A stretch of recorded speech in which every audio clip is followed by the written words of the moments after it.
Optimal choice of the consumer, हमने देखा कि हमारे पास बहुत सारे बंडल्स हैं जिसे हम प्रेफर करते हैं। हम एक इंडिफरेंस कर्व बनाते हैं।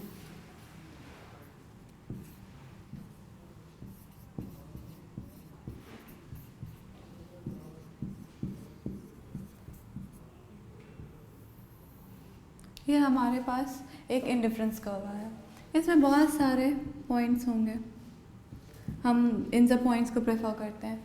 सपोज़ एक और इंडिफरेंस कर्व बनाते हैं, हम जितना हायर जाते जाएंगे उतनी ही हमारी दोनों गुड्स की क्वांटिटी इंक्रीज़ करती जाएगी। हम बहुत सारे इंडिफरेंस कर्व्स लेंगे तो हमारे पास बहुत सारे बंडल्स अवेलेबल होंगे।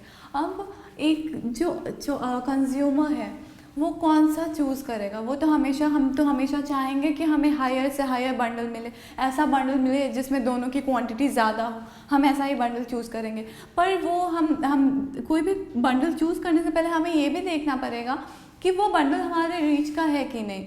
अगर हमारे पास 100 रुपये हैं तो हम 200 रुपये वाला बंडल तो ख़रीद नहीं सकते। 100 रुपये है तो हम वही बंडल्स लेंगे जिसमें हमें हमारे 100 रुपये से हमें पूरी की पूरी यूटिलिटी मिलती है, हम वही बंडल चूज़ करेंगे। अब हम सारे बंडल्स तो ले नहीं सकते, यहाँ पे बहुत सारे बंडल्स हैं, यहाँ पे बहुत सारे बंडल्स हैं, और भी बंडल्स होंगे। जितना हायर जाते जाएंगे हमें हायर लेवल ऑफ बंडल्स मिलते जाएंगे जिसमें दोनों की क्वांटिटी ज़्यादा होगी, तो हम तो हमेशा प्रेफर करेंगे कि हम हायर वाला लें। लेकिन यहाँ पे एक कॉन्स्टेंट भी आता है कि हम सब तो चूज़ नहीं कर सकते, तो हम वही चूज़ करेंगे जो हमारे इनकम के इक्वल हो। हम ऐसा बंडल चूज़ करेंगे जो हमारे इनकम के फ्रेम में आता है, जितना हमारे इनकम हो वो पूरा सेटिस्फाई हो जाए। तो सपोज तो इसके लिए हमें एक इनकम लाइन ड्रॉ करनी होगी। यहाँ पे हम एक अपनी इनकम लाइन ड्रॉ कर लेते हैं।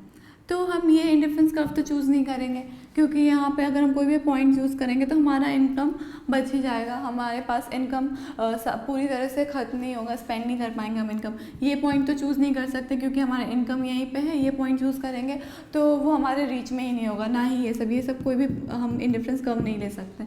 तो हम वो पॉइंट लेंगे जहाँ पे अब हम ये सब पॉइंट भी ले सकते हैं। हम ये सब अगर पॉइंट लेते हैं, कोई भी पॉइंट जो यहाँ हमारा इंडिफरेंस कर्व है इसके अंडर का अगर हम ये पॉइंट लेते हैं, ये पॉइंट लेते हैं, तो इसमें क्या होगा कि इसमें भी हमारा इनकम पूरी तरह से यूज़ नहीं हो पाएगा क्योंकि ये जो इंडिफरेंस कर्व है वो हमारे इनकम लाइन को ले नहीं रहा है। अगर ये हायर पॉइंट्स लेते हैं तो ये हमारा इनकम लाइन से ज़्यादा हो जाएगा, मतलब यहाँ पे हमारा इनकम, हमारे पास वो उतनी इनकम नहीं होगी कि हम ये सब पॉइंट ले सकें। उसी तरह हम यहाँ भी ये सब पॉइंट नहीं ले सकते, तो हम वही पॉइंट लेंगे जहाँ पे हमारा बजट लाइन हमारे इंडिफरेंस कर्व पे टैंजेंट होगा। तो ये हमारा कंज्यूमर का ऑप्टिमल चॉइस होगा, जहाँ पे हमारा बजट लाइन हमारे इंडिफरेंस कर्व से टैंजेंट है, हम वो पॉइंट चूज़ करते हैं क्योंकि वहाँ पे हमें पूरी सेटिस्फैक्शन मिलती है, हमें पूरी यूटिलिटी मिलती है, हमें हायर यूटिलिटी मिलती है और हमारा इनकम भी स्पेंड हो जाता है इंटायरली।